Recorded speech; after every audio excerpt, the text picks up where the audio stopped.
keep this train on time today. It's 11:32. Thank you so much for joining us today for the Aging Positively Reunion Project. We are going to ask a favor of you at the end of our presentation today, and a little earlier even, we'll be sharing a link to a SurveyMonkey survey so you can give us some feedback about today's event. So we'll also email this to you if you are a registered participant. You'll receive an email right after the sessions end today, but we'll also put it in the chat, so in case you missed that email, you can complete that survey and be sure and give us some feedback on everything that's happening. So as we move along today, care about care. Now we're going to talk, and you'll hear about everything you need to know about care options, costs, and management, but we're afraid to ask. We have Julie Hirsh with us. She's the Community Outreach Manager for Jewish Family Service of the Desert, and Richard Bass, Coordinator for PALS, which is planning ahead for LGBTQ seniors. So Julie, Richard, please take it away. Thank you very much. Let's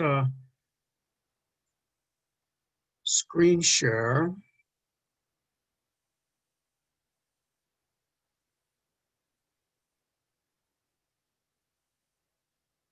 There we go.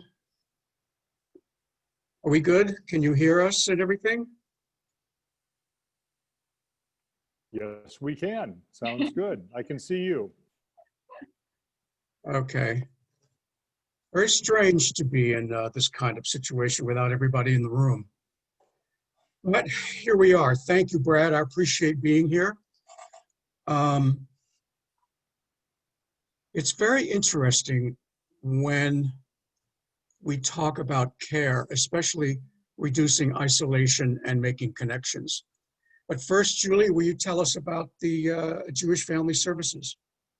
Yeah, welcome, everyone. Glad that you're all able to make it today. Thank you for having me, committee, Aging Positively Committee. Appreciate the opportunity.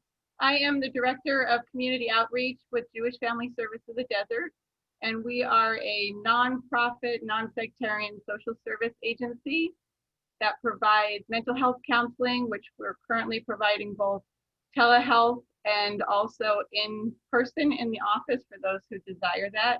We provide short-term case management, which includes homeless prevention services around emergency financial assistance, connection to resources and referrals. And we also have usually a rather robust community outreach program. Most of those opportunities due to the pandemic are currently on hiatus, but we do continue to provide a rather robust call tree program to all of our participants, staying connected as best we can to them, with them, and making sure that they're doing okay through these now 7 months of pandemic. Thank you, Richard. Thanks, Julie. So I'm really happy to be able to present to you, if you're not familiar with PALS, Planning Ahead for LGBT Seniors. And we're coming into our 7th season, and we are a volunteer community service that I started. We offer programs to help people plan ahead before a health crisis or a health issue. I remember one of the reasons that I got into this was that a friend of mine's partner was living with leukemia for 2.5 years, and then one afternoon he became paralyzed. And that's when they began to discuss, well, what are we going to do now? And I have to tell you, in terms of a death process, this was probably one of the most painful things to observe. And personally, I really didn't know how to help. Well, now 7 years later, I really can help, and that was really, really important for me. So PALS offers seminars to give information, and we also offer events to allow people to have conversations that normally won't take place at brunch, like, will you take me to my colonoscopy or something like that. We have a Pals Cafe and we have a Death Cafe. We can talk more about that later. I was very, very impressed with Dr. G's presentation on isolation. And we're going to talk to you about care today. And all kinds of planning ahead requires conversations. And let me get this picture out of my way. Okay. We have to be aware right now, like we've been talking about, that we're living in a pandemic.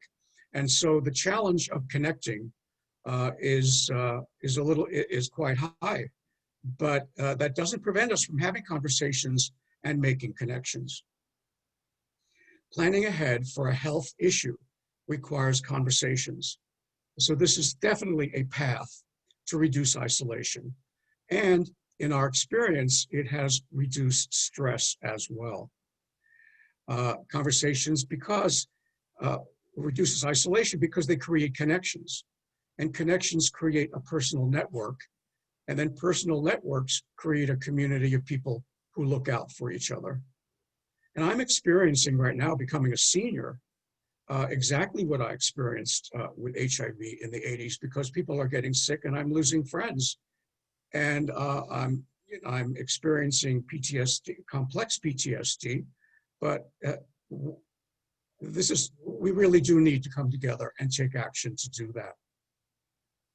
So I realized that people, long-term survivors of HIV, very often have already done a lot of care and receiving care.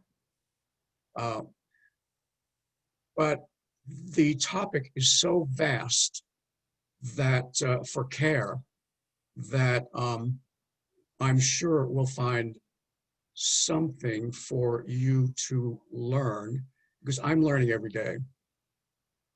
So I'm going to encourage you to begin developing or enhancing your personal network now, because it's never too soon to plan ahead. But I have to alert you that today you may be leaving with more questions than answers.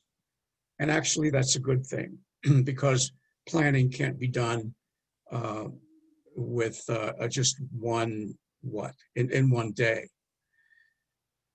And I need to alert you also to the possibility that as we plan ahead for care, we may find that out-of-pocket cost of care that you prefer is higher than expected.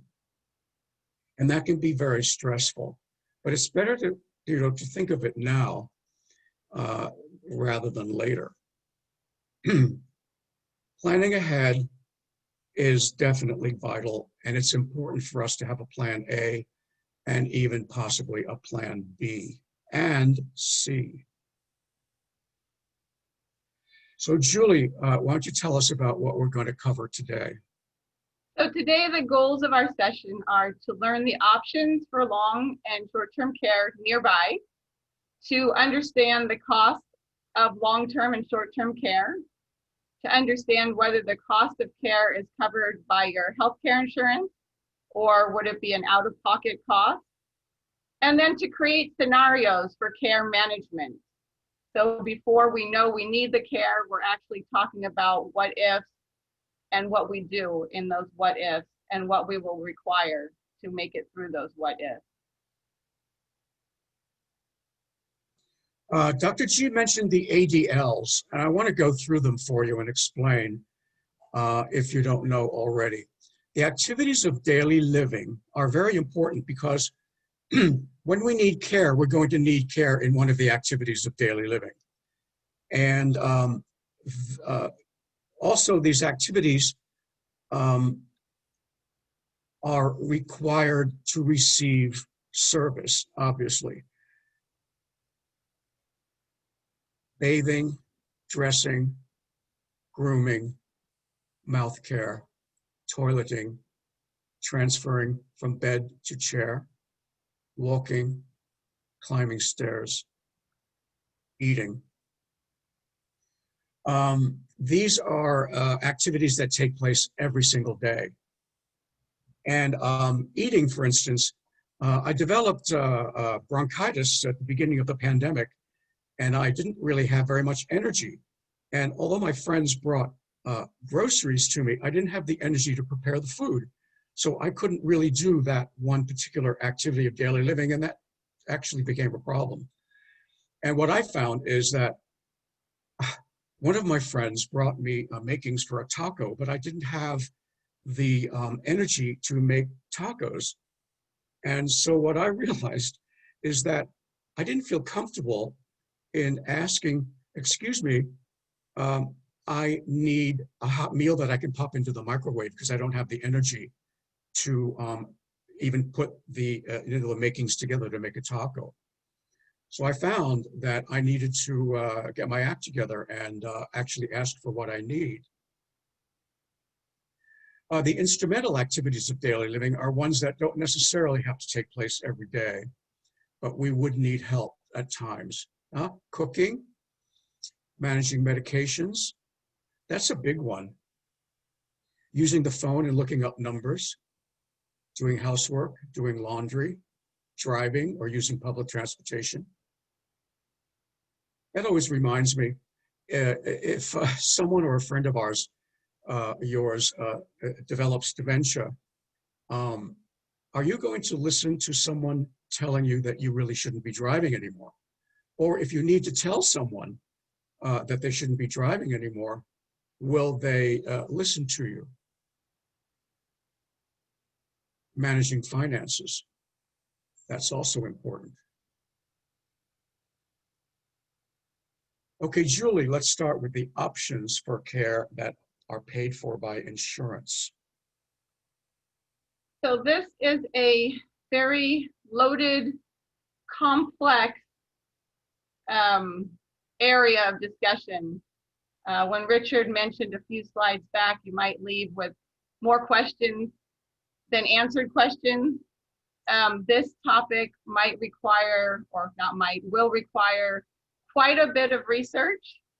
Hopefully the good news is, as we're talking about care, that would be more future care, there's time to do the research and time to really learn about what is covered and what would potentially be an out-of-pocket cost and how would someone potentially pay for those out-of-pocket costs.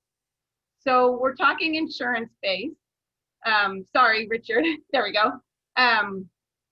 So Medicare, if we're 65 and older, would be the primary payer source. Some people might have a secondary to their Medicare supplement. Some people might have a Part C. Some people might also supplement their Medicare with Medi-Cal in California. So hospitalization would be covered under most insurances, all insurances. It would be important to understand, especially if you're on a private insurance still, what the parameters are. What will be your cost in terms of if there's a co-insurance. Someone might have bought a plan that is a 70-30, 80-20, which means the larger number that was just mentioned would be covered by insurance, but that additional cost would be covered by the patient. Skilled nursing, rehab facilities would be covered most of the time. Medicare is probably a lot more straightforward what they will cover, timeline.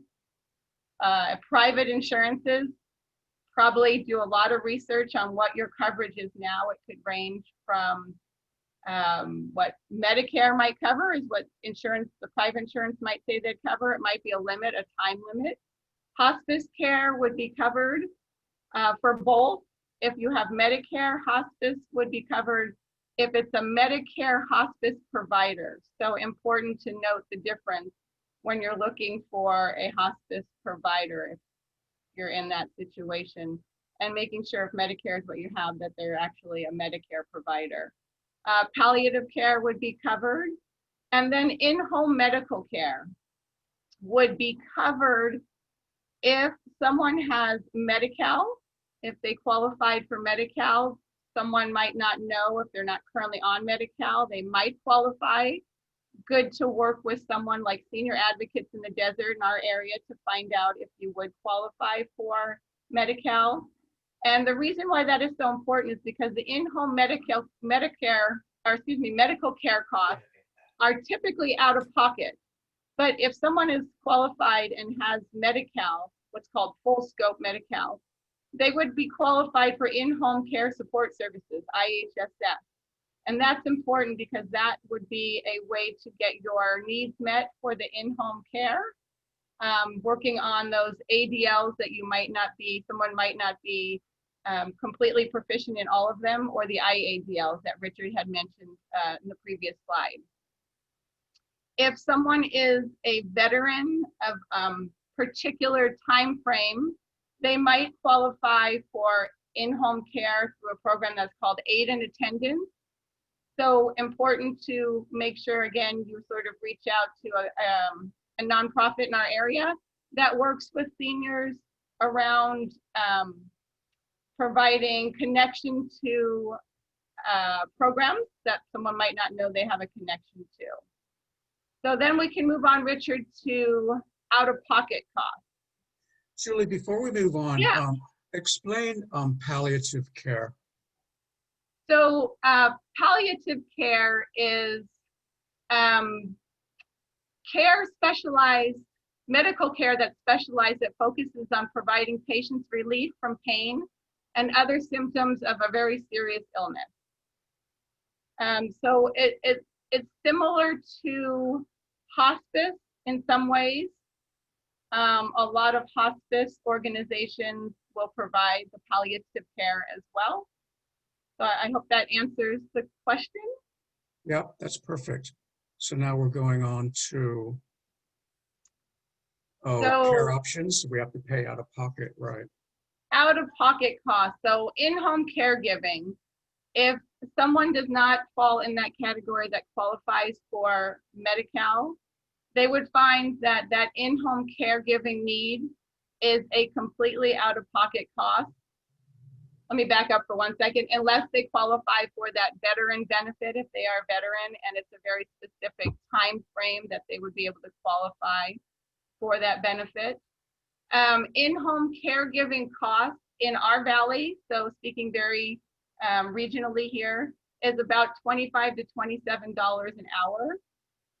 A lot of the home care agencies provide the care based on increments of hours. So someone might only need some help in the home to bathe every day or every other day, and that might be an hour's worth of time. A lot of the home care agencies will sort of charge you for a 2, 3, 4 hour stint. So again, that might not meet the needs and is costly. We do have in the Valley one organization that's a nonprofit. It's called Elder Love USA, and they do not have any timeline. So if you needed them for a half-hour day to help with preparing your food, they will provide that for you. Home modifications for safety and access. Those are always an out-of-pocket cost if someone finds that they're not able to cover that cost. Here, regionally, again, speaking, in the Valley, we have Office on Aging that has some funds typically for home repair, moderate home repair. We also have a Community Access Center in Riverside County. They would help potentially with, for example, installing a ramp if someone was newly wheelchair bound. We also have in our area the Habitat for Humanity, and they are currently doing assistance with outside of your home potential needs, as well as those modifications that you might require. And then, sorry, Richard, we're back on the previous slide, apologize. Perfect. Adult daycare would be an out-of-pocket cost. And Okay. in our area, that's about a $1,600-ish cost monthly. Currently, due to COVID, I believe most of the adult daycare, if not all the adult daycare programs, are actually shut down for safety. Residential care options, which also they include independent living and assisted living, out of pocket costs, and they would range anywhere from about $3,600 a month and up to about $7+, depending on the level of care that one would need. Board and care, again, out of pocket costs, and then memory care. Thank you, Richard. Thanks, Julie. You know, just before we leave this, a friend of mine, for instance, was being released from the hospital, and he was caught quite off guard because the hospital said, we're going to release you in 3 hours. Here are to skilled nursing. Here are 3 possible places. Which one would you like to go to? And the skilled nursing facility that he chose, he said, if I had known and if I had, looked around, I wouldn't have gone. So that leads us to believe that, well, I recommend instead of going out to brunch, go out to visit a skilled nursing. Of course, the issue right now is very, very difficult and I have to admit, very stressful. We're not allowed to go visit hospitals or assisted living or skilled nursing at this point. And so that becomes something we need to keep in mind. Yeah, and then Brett brought up an interesting point in the chat, just noting that he recently went through needing to find some care, and that he was noting that preparation ahead of time and really understanding your coverage, kind of hammering home that idea of really understanding what is covered, what will my out-of-pocket cost, what is the expectation, what will absolutely not be covered. And then sorry, Richard, just before we go on to this current slide, some ideas of folks how to pay potentially as we're hopefully in the planning stages of potential future care needs, ways that someone might look at terms if they don't qualify for a governmental program as Medi-Cal that provides a lot of additional extra cost, coverage, would be long-term care insurance. That would be probably starting earlier in life to work with that. Personal income and savings, so really figuring out what we have in our savings, how we could utilize that. Life insurance, annuities. I know folks use, if they're homeowners, they use reverse mortgage, trust, and then really maybe seeking out a financial advisor who can help estimate and plan for these various scenarios that we may need in the future, and really plan how would we cover those if we don't qualify for any kind of public program connection. All right, I was just looking at chats. I found a way to do it. Okay, great. Let's move on to managing care.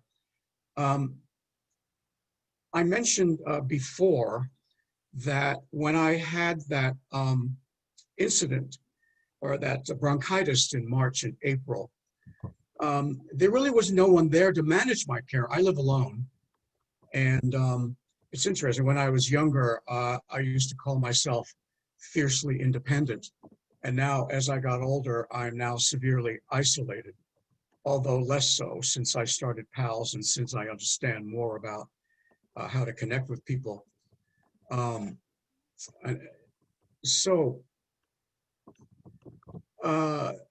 Let's see.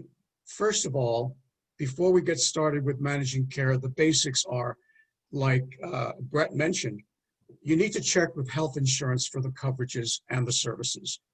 I had services that I didn't know about with my health plan, and they could have come to see me at the time. So now I realize that. And the doctor took some time to mention it to me, at least 2 weeks. And so had I known, I would have asked for this coverage to come to my home that's covered by my health insurance. You definitely need to prepare a advanced healthcare directive. This is the legal document that names an agent to make healthcare decisions if you can't. Also, you need to think about preparing the durable power of attorney. If you become incapacitated, you have named an agent who will take over your finances if you are not able to. And that could be either from long-term care or short-term care.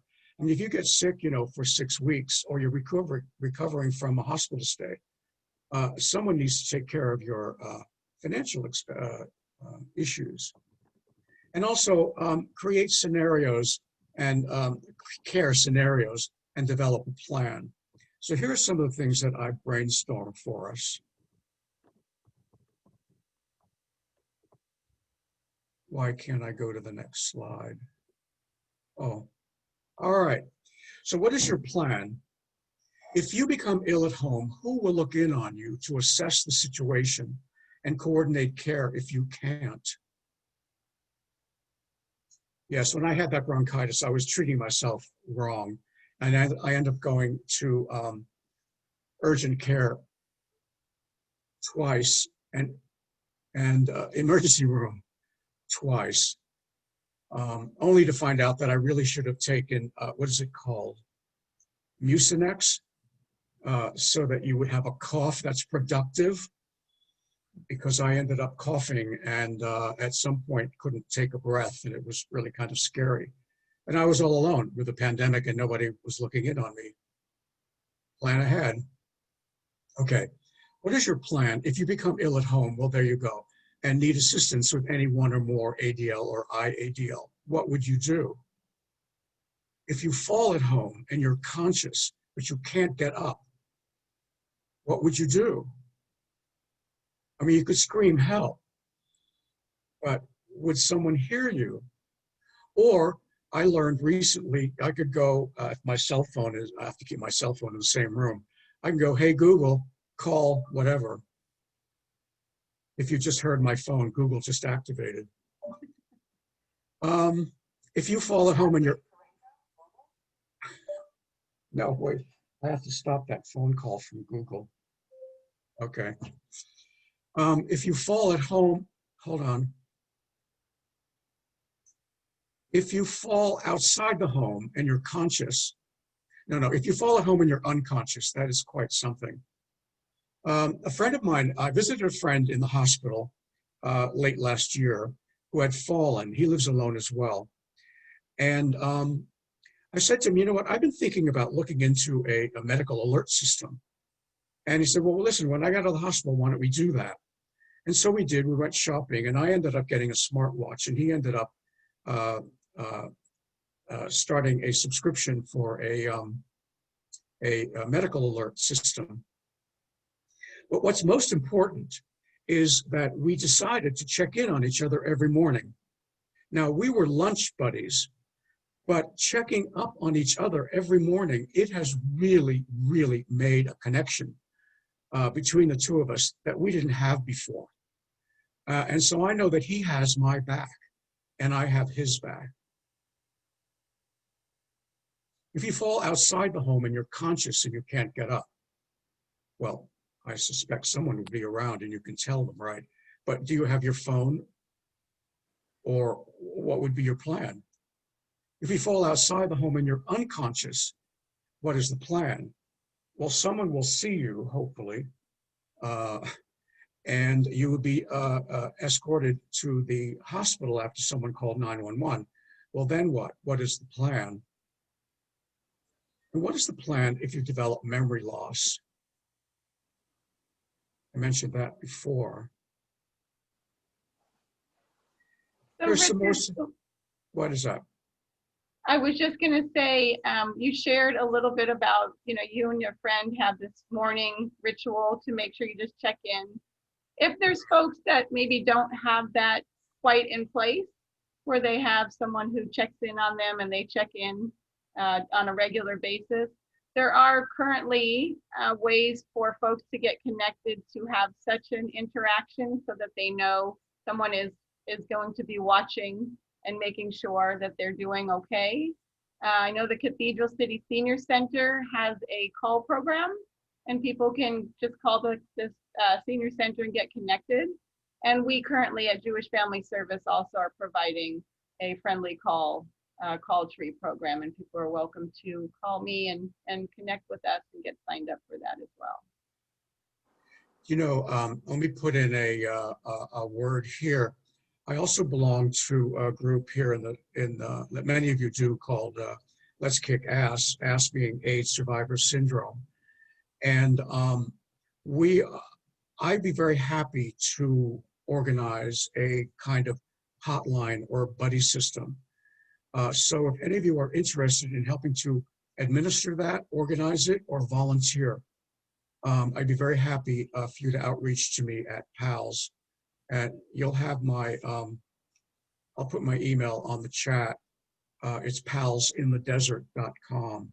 palsinthedesert@gmail.com. I think we should get that organized, actually. Great. And then, So, before we move on, Richard, I just noticed there is a participant who had a great idea, and this is actually an idea that Richard, when we were planning the presentation, had shared. Get an Apple Watch. It detects a fall, and if you don't respond, it will automatically call 911. That's right. The Apple Watch is very good. I have a Samsung watch, and it does not have fall protection, so I'm not protected from 8:30 a.m. one day to 8:30 the next day. So I have to figure out what's going to happen within those 24 hours. So I'm still learning like everybody else, right? So what is your plan? If you're in the hospital, who's going to meet with your hospital medical team on your behalf?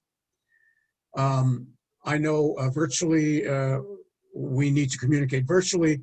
We may not be allowed to be in the hospital, but I certainly would ask with the person, your friend or loved one. But we need to ask permission to speak to the doctor and the health team. Who's going to coordinate services for your well-being and comfort? I mean, sometimes people have issues in the hospital for services, and we need someone there to advocate for us in case we need that. Who's going to look in on you in the hospital to confirm your well-being? I know someone recently who was in the hospital for 2.5 weeks after an accident in a parking lot, and no one really knew he was there. How will you communicate with loved ones and friends? You know, one thing I have to think about, I don't remember I haven't memorized very many phone numbers. And if I don't have my phone with me, I'm in trouble. After the hospital stay or post-surgery, very simply, who will pick you up after being discharged from the hospital? Who will coordinate your assistance for one or more ADL or IADL? Who will look in on you?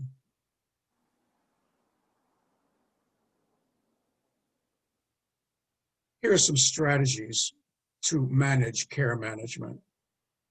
Like I mentioned before, complete the Advanced Healthcare Directive, complete the Durable Power of Attorney, check with your health plan for care and services, have conversations. Have conversations. That is so important with friends, family, and extended family. I was out to lunch with a friend of mine and his partner. And I have to be very careful because I want people to start thinking, oh, here comes Richard, and we're going to be talking about planning ahead before a health crisis. But it did come up, and I asked them, you know what, if something happens to you, well, my one friend is older. I said, if something happens to you, what is your plan? And they said, well, you know what, we're just going to have to take care of each other. I said, you know what, I will be available to help you out. And they were very moved. I didn't realize how moved they would be. I thought they understood that, but they didn't. So I was very glad that I said that out loud. Another way to manage care is to invite a small group of friends, family, extended family, to meet weekly, to plan for care management. I started getting together with a group of friends in 2008 to discuss what happened to the economy. And as we were talking, we couldn't talk about financial all the time. Well, eventually we became, we gave each other our emergency information. And one of the members, one of our friends, was in trouble, and we needed to speak to his doctor. And so two of us went to the doctor's office and told them the situation for the doctor to bring it up with our friend. First question they asked, do you have a POA? Well, that was a power of attorney for healthcare. That was the old name of the document, Advanced Healthcare Directive. And we'll get the nurse. And so the nurse spoke with us, and she said, oh, by the way, do you have a POA? We go, no. She said, oh, no, I shouldn't have talked to you. So you may not even have the authority to talk to someone on their behalf. Invite a small group of friends to get together weekly. I find getting together weekly is very, very powerful. It's kind of like getting together at grandma's every Sunday for dinner, for a family dinner. Well, we can't visit care options right now. I know Stonewall Gardens up in Palm Springs, assisted living, gives virtual tours. Discuss care management and develop an action plan. Attend PAL seminars. We just started, like I said, our 7th year, and we have 7 seminars during the season through next June. And we also have we have 2 main discussion groups. We have a PALS Cafe that gets together every Wednesday for discussing things that normally don't come up at brunch. And we also have the Death Cafe, which is fairly unique, and you can get more information on our website and deathcafe.com if you're not familiar with the Death Cafe. So Julie and I made sure that we would have some strategies amidst the pandemic. Julie, do you want to go through those? Sure, thank you, Richard. So the pandemic has brought up a whole new realm of how do we implement the plan we might have already in place for our care with regards to our team, our friends, our family being part of it. Interestingly enough, we have someone, participant who wrote in the chat, what do we do today when many hospitals will not let any visitors, partners, spouses, husbands in to the visit? This appears to be a problem. And that is definitely a challenge. So having conversations ahead of time in the midst of this pandemic with your care team regarding their willingness to continue to participate in your care if you need it in the midst of this pandemic, for example, as the attendee wrote, if they end up in the hospital or a loved one ends up in the hospital. Identify a care team who is part of your quarantine bubble. So having those discussions ahead of time. Richard had mentioned that early in the pandemic, he had kind of fallen ill with a very severe case of bronchitis. And making sure that, you know, those folks that are in your care team, your friends, your family that you have made arrangements with in these times of need, who will take me to the doctor and so forth. But in the pandemic, it brings another layer, making sure that those discussions are had about, are you willing to enter my home, not knowing if what I have could be COVID, and I'm asking you to take me to appointments. I'm asking you to enter my home to maybe help cook for me. And really, you know, talking about how do we manage social distancing when I'm asking you to come in and care for me. We're both talking about keeping our masks on, so forth. Discussing personal protection and safety equipment. So those sort of go hand in hand. Making sure that everyone on your care team is in agreement. I will pledge to make sure that I am doing all I can if I'm looking out for Richard in his time of need. That's our arrangement. That I'm going to keep my mask on. I'm going to, make sure that I'm washing my hands and sanitizing before if I'm, needing to help you up, so forth and so on.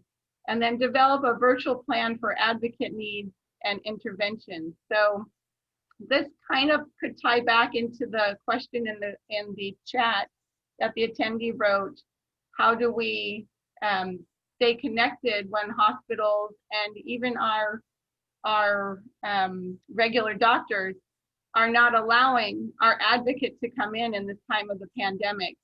So making sure that you're letting your doctors know that I'm going to be bringing my cell phone into the appointment, and I'm going to have my advocate on the call via whatever it might be you have on your smartphone, so that they are with me by my side, hearing what you're saying and being part of my care as they would have if we're not in a pandemic time. If you're, going into the hospital, if we're talking about planning ahead, obviously if it's an emergency 911 call, not all the time would this come into play, but trying to plan ahead and having a go bag ready if you do need to go to the hospital. And in that go bag is potentially a charger for your phone, so that you don't find yourself isolated once you're in the hospital and the phone is not being charged, and therefore you don't have access potentially to your advocate, your loved ones, when you need them, and you're more isolated in the hospital in the middle of the pandemic. And then just review options for care, because there might be a shortage in this pandemic of professionals. We heard that dentists, a lot of them are not necessarily practicing in the middle of this pandemic, and just making sure, for an example, that you've done some due diligence about finding out about professionals that you may need for some care in the future. Yeah, Julie, going back to that chat question, you have to speak to your doctor and give the doctor names of people to whom you give permission to speak with the doctor. I know my doctor will accept that. And also, if you have a hospital stay, it's very important to have that advanced healthcare directive, because that many times, if someone is admitted to the hospital, part of the admission process is to fill out their own advanced healthcare directive. So that's all part of planning ahead. Perfect. Yeah. Well, let's get to chat. I think, food for thought. I know that we're leaving you with more questions than answers, and there's a lot of investigating to do. So you do it, step by step. And trust me, planning ahead definitely reduces stress. As you can see, it's going to reduce isolation, and it's going to create profound and lasting connections. Just a reminder, we're in a Medicare open enrollment through December 7th. And if you qualify and you need to schedule an appointment, you can do it with HICAP, Health Insurance Counseling and Advocacy Program. You consult with a counselor to make sure that your Medicare plan meets your current and possible future needs. And there is the phone number. And remember, it is never too soon to plan ahead.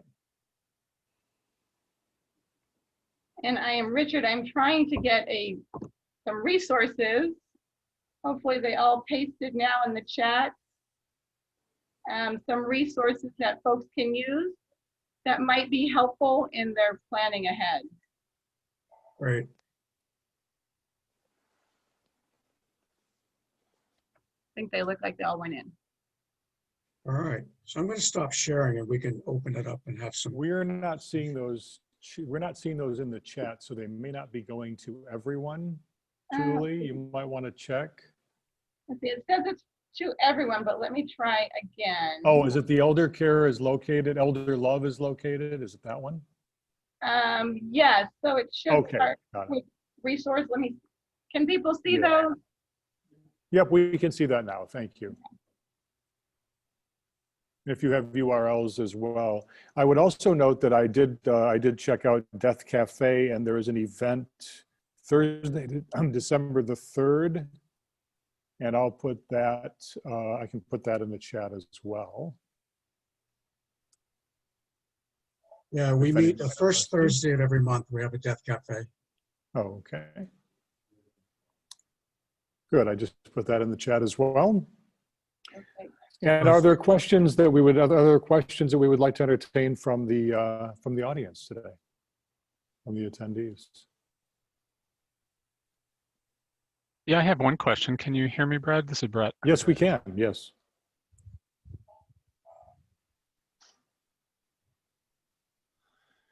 Go ahead. Hey, Brett. Go ahead, Brett. Sorry, I got multiple machines. Can you hear me at all? Yes. Okay, sorry. So the question is on the Richard, can you tell me a little bit more about the Death Cafe? Is it end stage, beginning stage, middle? I mean, who's appropriate to attend that? Okay. I wish I would have known about it. I mean, I knew about it, but I never thought I needed to go to it. I really wish I would have for what I went through recently. Well, basically, the Death Cafe was started several years ago as a way for people to get together and talk about mortality, basically talk about death and to demystify it. It's a global phenomenon. And the conversations are brought up by whomever attends. There's no topic. Actually, in our Death Cafes, most of the conversation revolves around planning ahead, ironically, and very often grieving. Although it's not a grief group, but there's a lot of conversation about memorials versus funerals and how do you grieve, and everything's so different nowadays. So there you have it. Does that answer your question?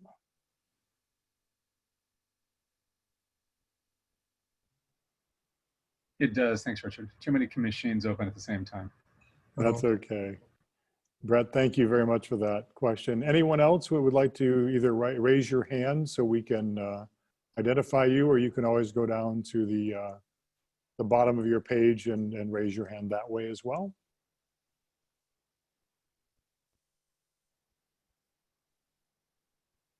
Basically, we're all pals in this situation. Yes. Yeah, yeah. Especially long-term survivors dealing with all of this that we have to deal with.